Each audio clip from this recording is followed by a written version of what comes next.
Welcome back to my channel, Dead of Night, the tapping at the window. It was supposed to be a quiet Friday night.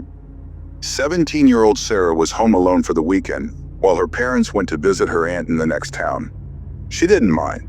In fact, she had been looking forward to it. A whole weekend to herself, free from lectures and nagging. She had stocked the fridge, charged her phone, and planned to binge-watch horror movies until she fell asleep on the couch. At 9:47 p.m., the wind outside began to howl. Rain tapped against the windows in a soft rhythm. Sarah curled up under a blanket, a bowl of popcorn balanced on her lap, and watched the Banshees Curse, a movie she had seen a dozen times but still loved. Halfway through the movie, she heard it. Tap, tap, tap. She paused the movie and turned down the volume. It came again. Tap, tap. The sound was coming from the living room window. Her heart gave a slight jolt. She stood up and slowly walked over, peeking through the blinds. Nothing. The front yard was dark, lit only by the faint glow of the porch light. Trees swayed in the wind, their branches casting eerie shadows across the lawn. She scanned the yard for movement. Nothing. Maybe it was a branch hitting the glass, she thought. She returned to the couch and pressed play. 10 minutes passed. Then tap, tap, tap. Louder this time, more deliberate. Sarah stood again, now uneasy.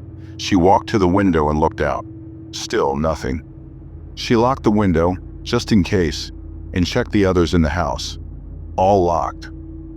Still trying to convince herself it was just the wind, she turned off the movie and went to the kitchen for a drink. The kitchen window faced the backyard, and as she passed by, she saw something move. Fast, a blur. Her breath caught in her throat. She stared out into the backyard. The porch light in the back had been flickering for days, and now it had completely gone out. The yard was drenched in shadows. She grabbed a flashlight from a drawer and flicked it on, shining the beam through the glass. Again, nothing. She closed the kitchen curtain tightly and turned back to the hallway. That's when she heard footsteps. Upstairs. No one was supposed to be upstairs. She froze, barely breathing. The sound came again, soft creaking from the floor above, as if someone was slowly walking from one room to the next. Grabbing her phone, Sarah tiptoed to the bottom of the staircase. "Hello?" she called, instantly regretting it. No answer.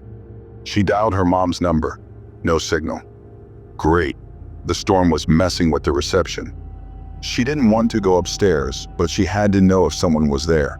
Step by step, she climbed the staircase, her phone gripped tightly in her hand. The hallway upstairs was dark. She reached for the light switch and flipped it. Nothing. The power had gone out. Her heart thumped wildly as she turned on her flashlight and swept the beam across the hall. Her parents' bedroom door was wide open. She stepped inside and looked around. Empty. She checked the guest room, then her own. Nothing. No signs of anyone.